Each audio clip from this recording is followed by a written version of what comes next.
Hey there, another sharpening video. People have been semi-interested. I always thought there was enough awesome sharpening videos on YouTube, but this is my take. I'm the everyman. This is what I've managed to cobble together for sharpening bushcraft knives. So, as I've said, the work sharp is for sharpening every other knife. I like that little convex edge, but the one knife you don't want to do that on is a bushcraft knife, because it has a scanty edge, which is pretty much just a straight line from this flat grind here. This whole edge is just one big straight line right down to the tip. So that works really well with a sharpening stone. What sort of sharpening stone? It doesn't matter as long as it's flat. So I've got a couple of grits here. This is a 1000 grit stone made by a company called Besta in Japan. As you can see, it's been well used. This is about as clean as I can get it now. They're called water stones for a reason. What you do is you soak them in water before you start using them, and I'll do that now and demonstrate. We'll get a good look at how it is when it's soaking in water. Okay? As you can see there, I'm soaking that end of it in water. And as it is doing that, all the little bubbles are coming out of it as the fairly porous surface of that stone lets all the water into it and all the oxygen flees from the oncoming onslaught of said water. If you let it sit there like that for a while, the stone will become fairly well impregnated with water. I've left my longer tray in the shed, and it's too cold to go up and get it. But for this circumstance, purely just wiping up will suffice, because I'm not doing hours and hours of it. If you're doing a long sharpening session, you want your stone fairly impregnated with water, because it just saves you on time. You have to do less sort of splashing like this, okay? So now what we've got is a nice wet stone. You can always just spoon up and slosh more water on it, just resting on a tea towel. The tea towel will provide a bit of grip between the stone and the surface. As it gets wetter, it actually gets better at that as well. So all we do now is get this scanty edge, put it on the stone like that, and then just boop it forward. So you just rest it there, so that's flat, you're holding it against the spine, and then you just press against the blade there, boop, like that. And that just shows you which angle to put it on. And some people glide back then, and some people glide forwards.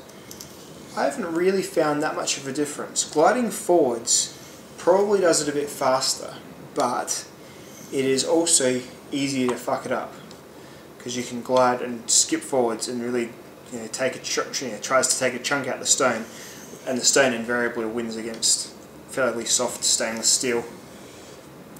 So, as you can see, I'm just letting the knife really do the guiding. I'm putting a little bit of pressure down on that edge there, and just making sure the knife all gets coverage on the stone. And if you're a bit of a nervous sharpener, this is really the best way to start, because going forwards, as I said, is a bit more daunting, because you can make an obvious screw up.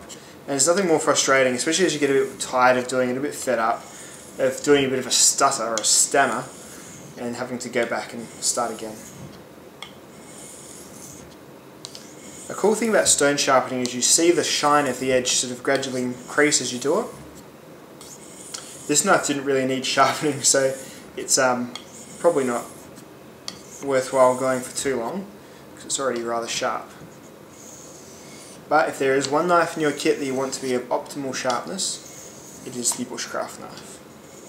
So this is the 1000 grit stone, the water stone. Still nice and cool and damp, but it's always good to keep a thin layer of water sort of just on the top like that. Just keeps, you can see the surface how it's gone all sort of black and smudgy.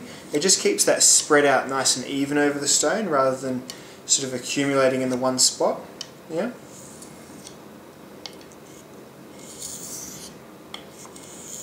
Once you've done this for a few passes, try and keep it fairly even, but you'll be right. You'll be able to remember. You lose count, don't worry about freaking out. You just try and do a couple more on the other side, whatever. All good. You're not going to ruin your knife, especially if you're just doing the backward stroking like I was showing you just now. So that's a 1000 grit. That's usually what I start on, because again, I take care of my stuff and it doesn't really usually get super blunt. So 1000 grit's fine. If it is super blunt, you start on a 700. You might have to reset that little micro bevel again, whatever. But then I move on to this, This is all in one. This is a King brand.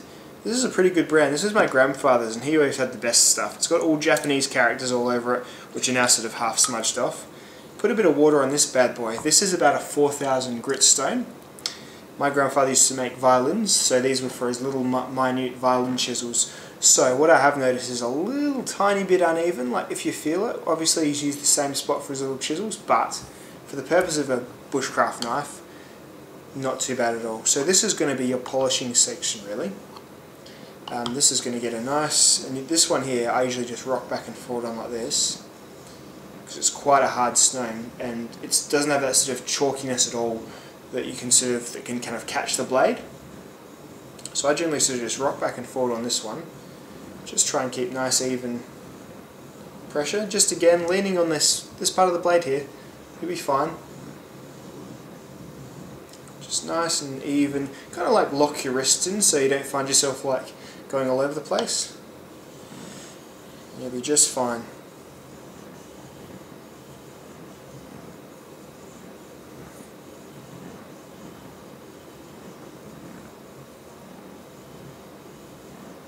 Okay.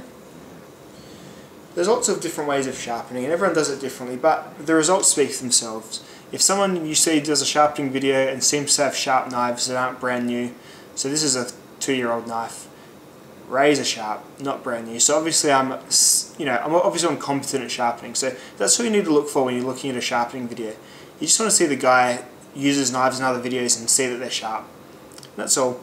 And as I said, there is no shame in using a mechanical sharpening device because, shit, they're machines. They're probably going to do it better than you. If there was a machine that did this better, I'd probably use that. In fact, I think that Apex probably would do it better, but it's just too expensive. So there you go. So that's the stones out of the way. And then, again, the cornerstone of every sharpening system, and generally all you need, is the leather strop. Same philosophy, get that flat edge all the way against it. Because it's leather, it's more forgiving, you can't fuck it up as easily. Get a real nice polish going on that edge.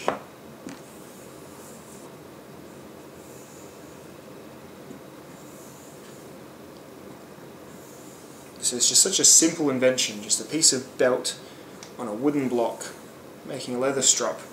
Covered in some Smurf poo, which is, it's got a technical name, but just search Smurf poo, you'll find it. It's a compound. It's what gives it this bluish texture here.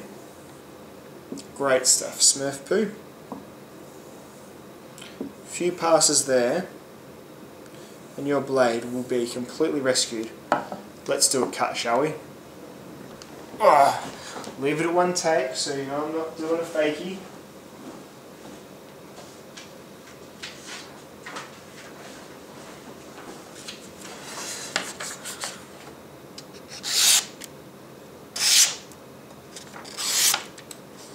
That's fairly sharp right there, chaps. Oop. I'm gonna get this angle right. That's yeah. That's good. That's bushcraft knife sharp. It really is. It'll let's just see. It'll shave hairs off. All that stuff. See, it's as sharp as you want your bushcraft knife. If you can get it sharper. You can do those steps for longer, but really, when you have an ultra sharp knife, unless it's some sort of super steel, it's going to go dull after a couple of minutes of use anyway, and then it'll just be a working edge again. So don't freak out about it with your cheaper knives like your Moras, and I mean even my Falcon even, like really, unless you're looking at CPM 3V or some insane steel, then yeah, your fine edge will probably last longer on those ones, but on your standard, you know, under $200 knife steels, up towards your S30Vs even, your ultra fine edges will probably not last too long in wood, so don't shit yourself over keeping them ultra sharp. Good working edges is what you want. Alright, thanks very much for watching, and I hope you enjoyed or got something from this video, and I'll see you in the next one. Bye now.